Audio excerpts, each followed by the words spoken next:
She looked a little bored and irritated, but then she smiled and said, "Oh, did I tell you? I showed my engagement ring to Ellen. She thinks it's the most beautiful ring she's ever seen. She says there's nothing like it in Paris.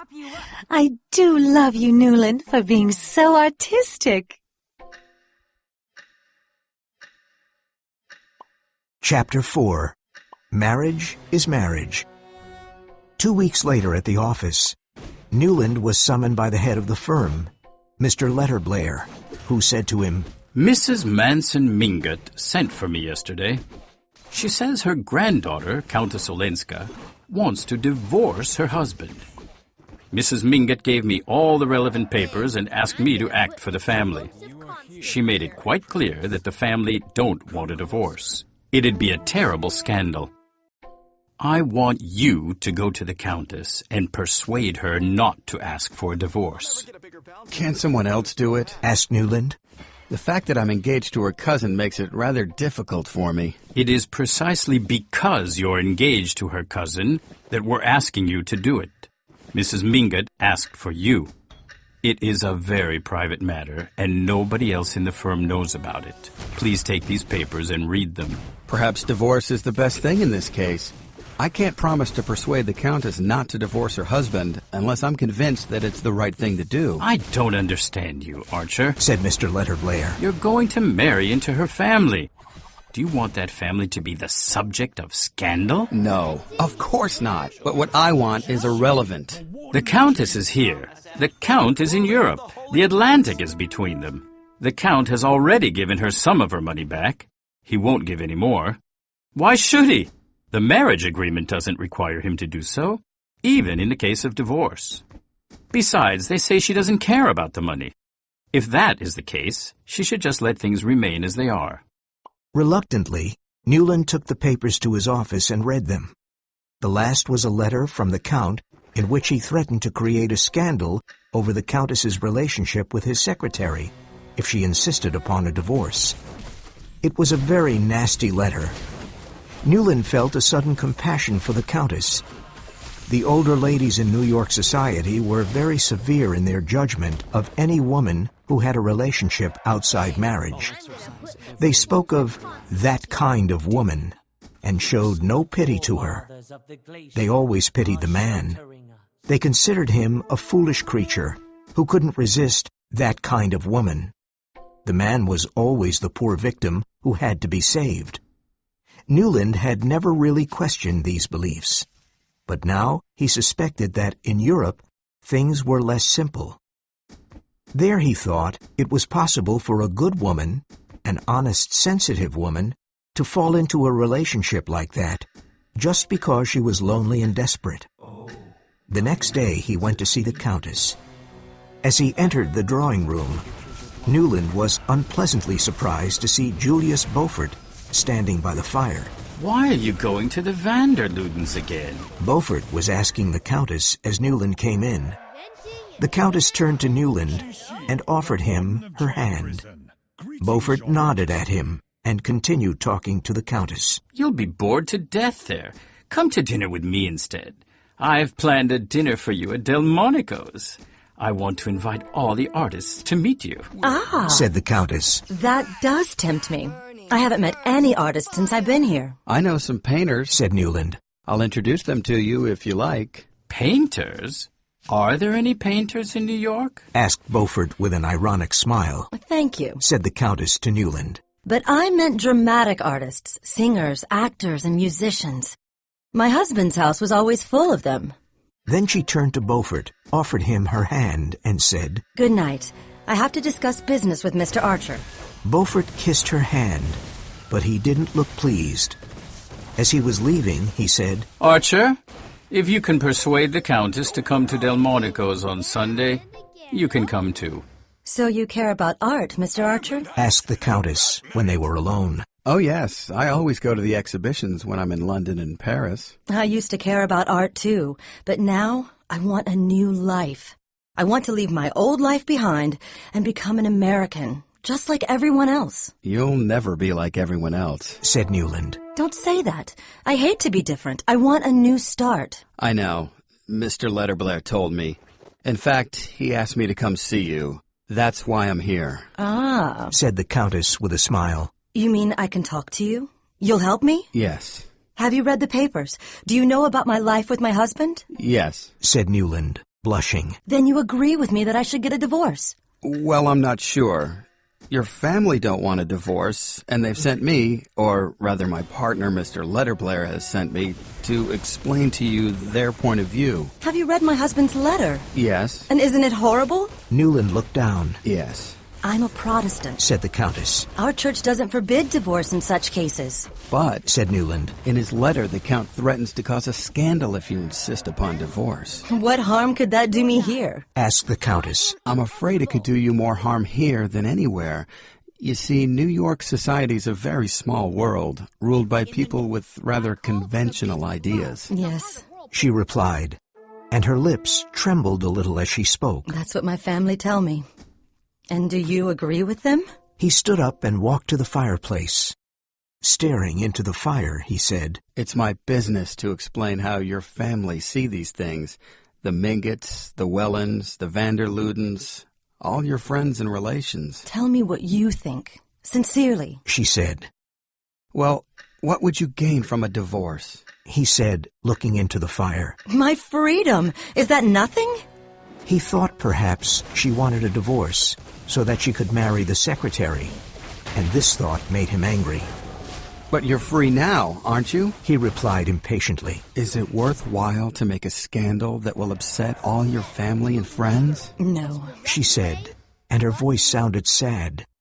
She stood up quickly, as if to indicate that their talk was over. All right. She said. I'll do as you say. I won't ask for a divorce. Newland blushed and took both her hands in his. I do want to help you. He said. I know. You do help me. Good night. She replied. He bent his head, kissed her hands, and left her. The Count has written to her. Said Mrs. Mingott. He has asked her to go back. He has offered to give her back a lot of the money he received when they were married. Lovell and Augusta think she should go back, and I agree with them. Newland was sitting with her in her drawing room drinking tea. I'd rather see her dead. He said. Would you? The old lady replied. But here, you see, my granddaughter is at risk. A woman alone is always at risk. In Europe, she has everything she could desire. Jewels, fur coats, splendid houses, the company of artists and intellectuals. Marriage is still marriage, Mr. Archer, and my granddaughter is still a wife. Chapter 5. The Wedding. In March, May went to St. Augustine in Florida with her parents for a month. Newland went down to see her. He returned 2 days later and went straight to Countess Olenska. I went to St. Augustine to ask May to marry me after Easter, instead of waiting for another year, but she wouldn't agree. Why not? Asked the Countess, lighting a cigarette. She wants to give me time. For what? She thinks my impatience is a bad sign. She thinks I want to marry her soon to get away from someone else I love more. She wants to give you time to give her up for another woman? That's very noble of her. Yes, but it's ridiculous. Why? Because you don't love anyone else? Because I don't plan to marry anyone else. Said Newland. Ah. There was a long silence. And is there another woman? Yes, May's right. There is someone else. He put his hand on hers. She stood up quickly and walked to the other side of the room. Don't do that. She cried. Newland stood up. I'll never do anything to offend you. He said. But you're the woman I would have married if it had been possible for either of us. Possible for either of us? She cried in amazement. But you're the one who made it impossible. You made me give up the idea of getting a divorce. You told me to save my family from scandal. And because my family was soon to be your family, for May's sake and for yours, I did what you told me to do. I thought Began Newland. you were afraid of the scandal if the accusations in your husband's letter were made public. I had nothing to fear from that letter. All I feared was bringing scandal on the family, on you and May. Good God! He cried, putting his face in his hands. Then he heard her crying by the fire. He went over to her and said, Ellen, I'm still free, and you can get a divorce. We can be happy. He took her in his arms and kissed her wet face. No, we can't. She said. You're engaged to May, and I'm married. How can I marry May after this? He cried. You must. You don't understand how you've changed things for me. I didn't realize that people disapproved of me. I didn't know that they all refused Granny's invitation to a dinner to meet me. Later, one day when she was angry with me, Granny told me everything. She said that you went to the Vanderludens and asked them to invite me to dinner. She told me that you and May announced your engagement early so that I would have the protection of 2 families, not just one. I hadn't understood anything. Everyone seemed so kind, but no one was as kind as you.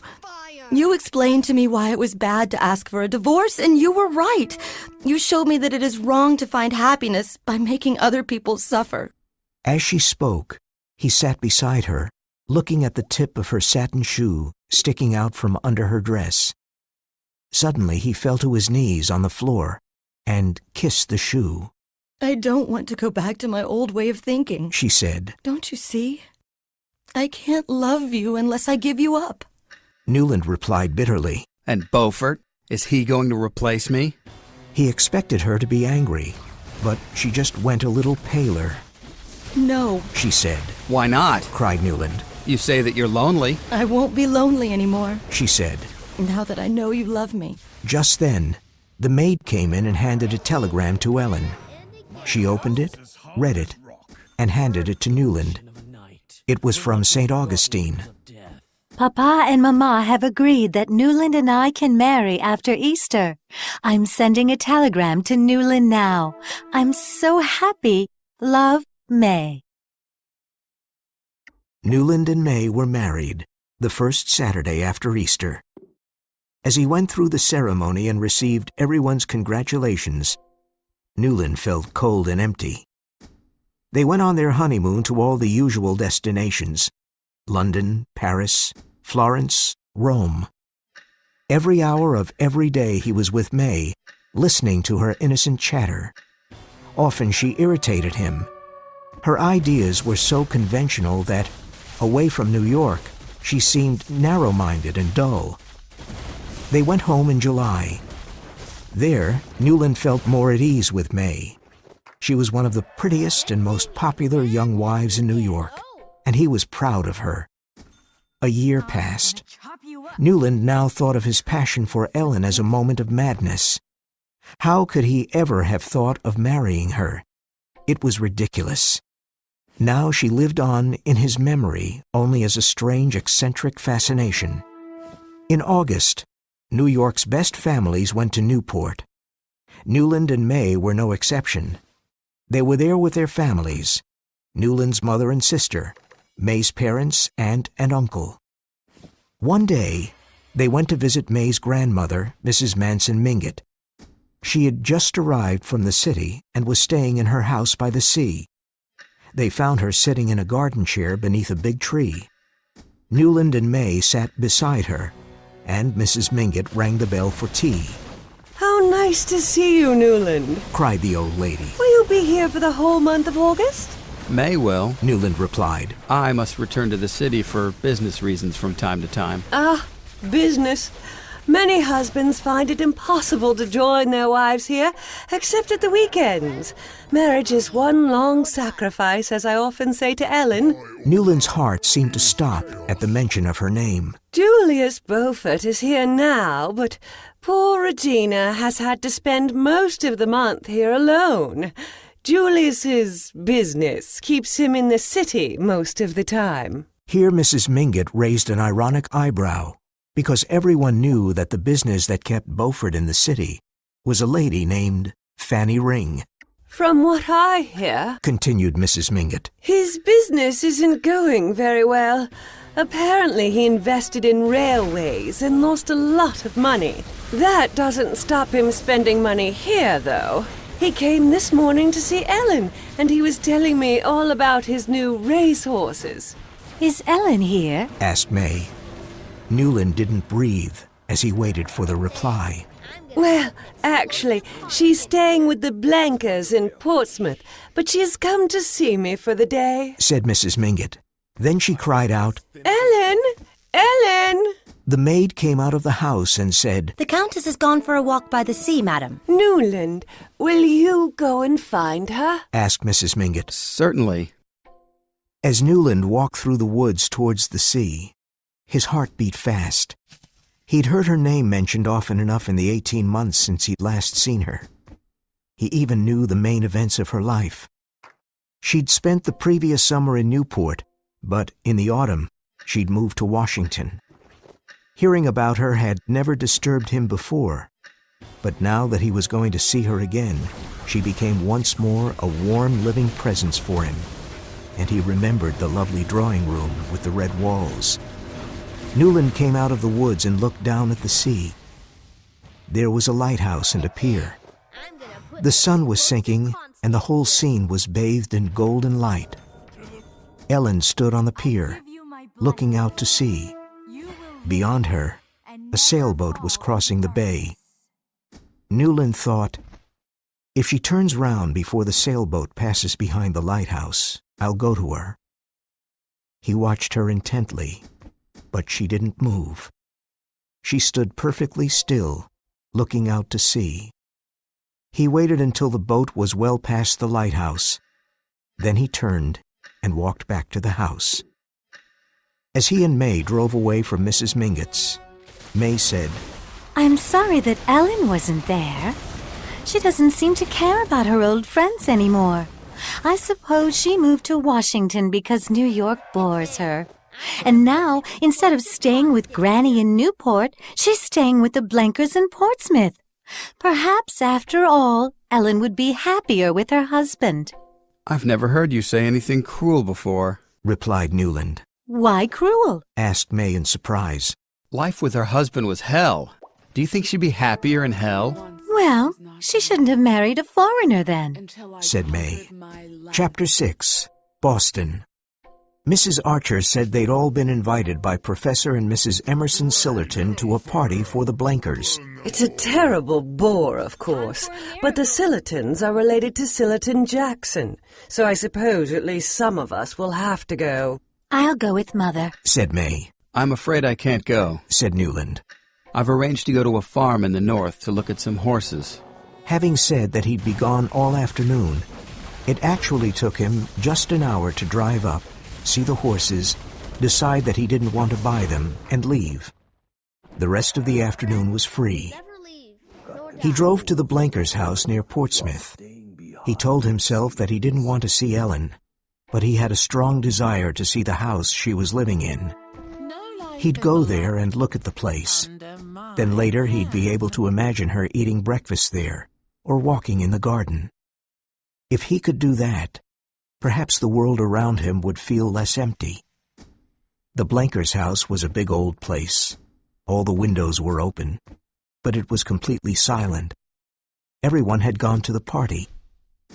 As Newland walked through the garden, he saw something pink. Someone had left a pink parasol on the wall. Newland felt absolutely certain that it was Ellen's.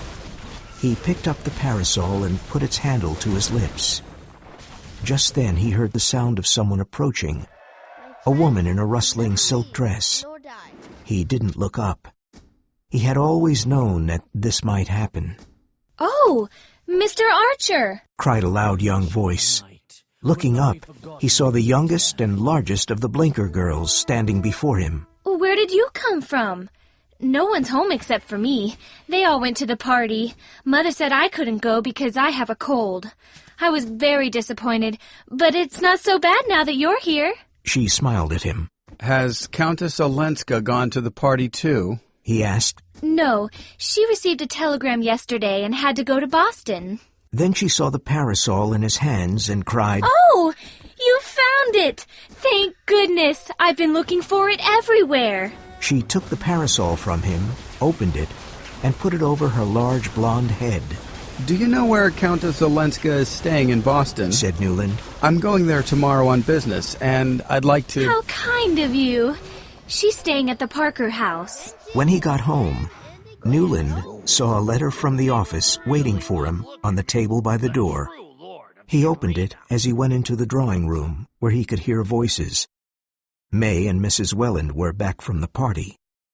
The letter contained nothing important. When he'd read it, Newland put it in his pocket and said to May, I've had a letter from the office. They want me to go to Boston tomorrow on business. The next morning he took the train to Boston and a taxi straight to the Parker house.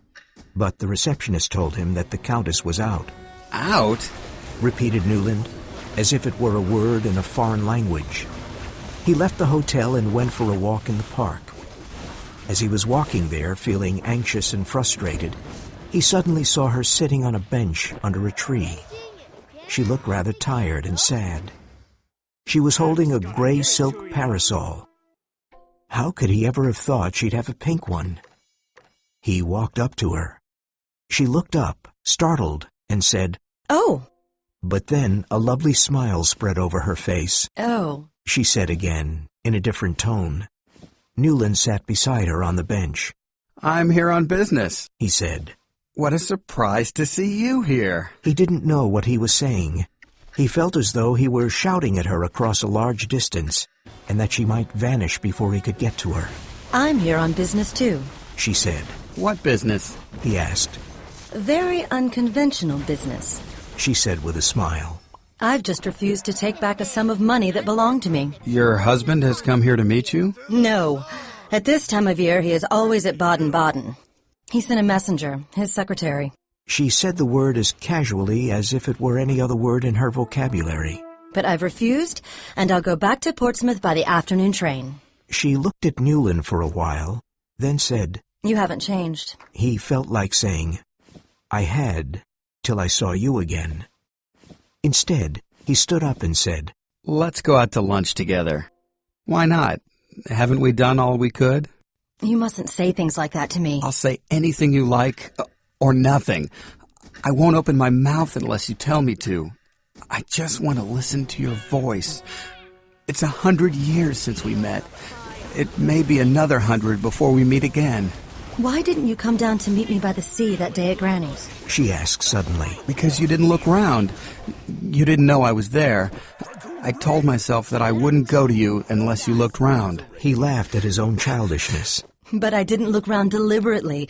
I knew you were there. When you drove in, I recognized the carriage, so I went down to the beach. To get as far away from me as you could? Yes. He laughed again. Well, you see, it's no use. My business in Boston was simply to find you. Come on, let's go to lunch. At the restaurant, they talked and were silent. The silences weren't embarrassing. They were just as natural as the conversation. She told him what she'd been doing in the 18 months since they'd last met. I was so glad to come home to my friends and relatives in New York, she said. But after a while, I realized that I was too different to feel at home there, so I moved to Washington. I'll probably stay in Washington. You meet a greater variety of people and opinions there. People in New York blindly follow tradition, and the tradition they follow is somebody else's.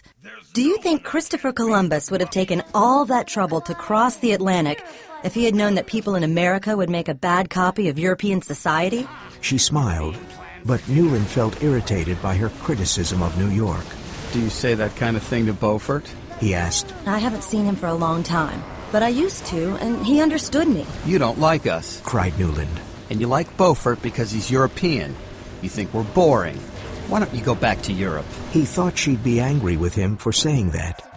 But instead, she sat in thoughtful silence for a while, and then said, I stay here because of you. He blushed and waited in silence, hoping that she would say more. At least, she added after a while, it was you who taught me that under the conventionality there are fine values, that people here care about their families and look after each other in a way that would seem strange where I come from.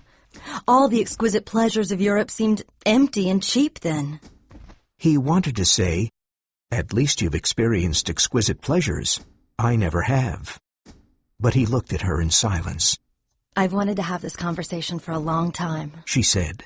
I wanted to tell you how much you've changed me. You've changed me, too, cried Newland. Don't forget, I'm the man who married one woman because another one told him to. She blushed and said, You promised not to say things like that to me. Ah, how like a woman, said Newland.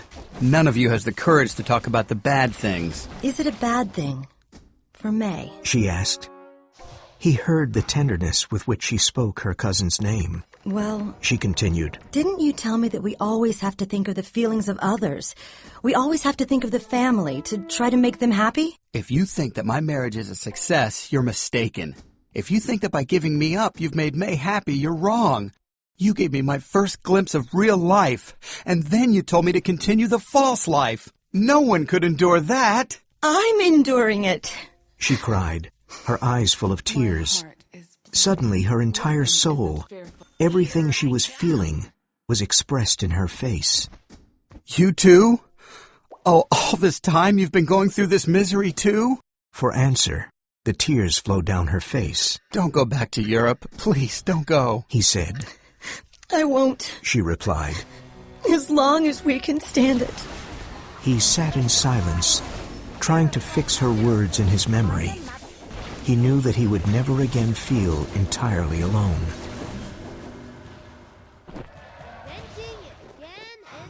Chapter 7. Beaufort's Disgrace. 4 months passed, and Newland didn't see Ellen again. She went back to Washington, and he went back to his false, empty life. One evening, he and May went to dinner at his mother's house with Sillerton Jackson. When the ladies had left them to their brandy and cigars, Mr. Jackson said, It looks as though Beaufort will go bankrupt. If that happens, it'll be a big scandal. He didn't spend all that money on Regina. Well, everyone knows that. replied Newland impatiently. It's a pity that Countess Olenska didn't accept her husband's offer. Why do you think it's a pity? Well, what's she going to live on now? If Beaufort... Newland leapt to his feet and banged his fist on the table. What the devil do you mean, sir? He cried indignantly. Mr. Jackson smoked his cigar and looked serenely at the young man's angry face. At length he said with a smile, Well, she hasn't got much money, and what she did have was invested with Beaufort. So I could ask you, my dear boy, what do you mean by asking me what I mean? You know perfectly well that what you said seemed to suggest... Yes, but I'm not the only one who's suggesting it. Larry Lefferts told me, and he isn't the only one talking about them either. Newland was afraid of having shown too much to this observant old man. I think it's time we joined the ladies. He said. Newland decided to go to Washington to visit Ellen. He could wait no longer. He had to see her. He told May that he had business in Washington and would be gone for several days. He made arrangements to leave on Tuesday. Early on Sunday morning, however, Mrs. Manson Mingott had a stroke. On Saturday evening, Regina Beaufort had come to visit her. She'd begged Mrs. Mingott to lend Beaufort the money he needed to avoid bankruptcy. She'd insisted that the whole family's honor depended on this. I'm jealous. Regina had cried to her aunt. No, Regina. The old lady had replied. Your husband has ruined himself and hundreds of innocent people who trusted him with their money. He has brought shame on anyone associated with him. You were a Beaufort when he covered you in diamonds, and you're still a Beaufort now that he has covered you in shame. At 3 a.m, Mrs. Mingott had called her maid. The maid found her sitting up in bed, unable to speak properly or to move her left arm. She sent a messenger to the doctor's house and to the houses of Mrs. Welland and Mr. Lovell Mingott, the old lady's children. The rest of the family arrived at 6 and went in to see her one by one. They were relieved to see that she was a little better. She could speak clearly now. When Mr. Lovell Mingott came out of his mother's room, he said, She said she'll never speak to Regina Beaufort again. She also says we must send a telegram to Ellen, telling her to come here immediately. The whole family was rather shocked by this last bit of news. They felt offended that their own presence wasn't comfort enough. Obviously, the old lady cared for no one but Ellen. They were also alarmed. Clearly, if the old lady asked for Ellen, she must be very ill indeed. She must be afraid of dying. Why else would she command Ellen to come to New York? May thought perhaps her grandmother wanted to try one last time to persuade Ellen to return to her husband. Newland listened to these discussions in silence. Will you go to the post office, Newland, and send the telegram? Asked May. Of course. Newland replied. As he walked to the post office, Newland saw Beaufort's disgrace announced on every newsstand. The whole of New York was shocked at his dishonor, and fashionable young gentlemen were gossiping about it on every corner. The next day, a telegram arrived in reply to the one Newland had sent. It said that Countess Olenska would arrive at Jersey City Station on Tuesday evening. Somebody must meet her. It's 2 hours' drive from Jersey City. We can't let her come back to New York on her own, said Mrs. Welland. Lovell and I must be here with Mother, and Mr. Welland isn't well enough to go. I'll go, said Newland. But Newland, cried May. you'll be in Washington then. You told me you were leaving on Tuesday morning for a business meeting. It's been canceled, said Newland. so I can go and meet Countess Olenska. It's no trouble at all. Really? Said May in amazement. What a coincidence. She looked at him, and her eyes at that moment seemed so blue that Newland wondered if there were tears in them. Oh, thank you so much, Newland, said Mrs. Welland, and May looked down. Chapter 8. Snow. It was a dark, snowy afternoon. When Ellen got off the train, Newland was startled by her pale face. She looked at him in surprise. Come, he said. I have a carriage waiting. He hurried her into the carriage and sat down beside her. He told her all about her grandmother's illness and Beaufort's ruin. Poor Regina, she said softly. Were you surprised to see me at the station? He asked then. Yes. She replied with a smile. So was I, said Newland. When I saw you, I was surprised. I hardly remembered you. Hardly remembered me? She repeated in amazement. I mean, how can I say it? Each time I see you, you happen to me all over again. Oh, yes, I know, she said. Is it the same for you? He asked. Yes, she said, looking out of the window. Ellen, Helen, Ellen. She didn't reply, so he sat in silence, watching her profile against the snowy window. The precious moments were slipping away, and he'd forgotten everything he'd planned to say to her. What a pretty carriage, she said after a while. Is it May's? Yes. Did May send you to meet me? How kind of her. With a jolt, the carriage went over a bump in the road, and she was thrown against him. He put his arm around her and said, We can't go on like this, Ellen. We can't be together and not be together. You shouldn't have come today, she cried. Suddenly, she threw her arms around his neck and kissed him. Then she turned away and looked out of the window, trying to keep as far away from him as possible. Don't be afraid of me, he said. I know you don't want a squalid affair, and neither do I. I want us to be together, really together. Not just for an hour in secret with days of longing in between. You chose a good place to tell me that, she said, laughing. Why? Because this is my wife's carriage? All right, let's get out and walk. I'm sure you're not afraid of a little snow. No, I won't get out and walk, because I must go to Granny's. That's what I'm here for.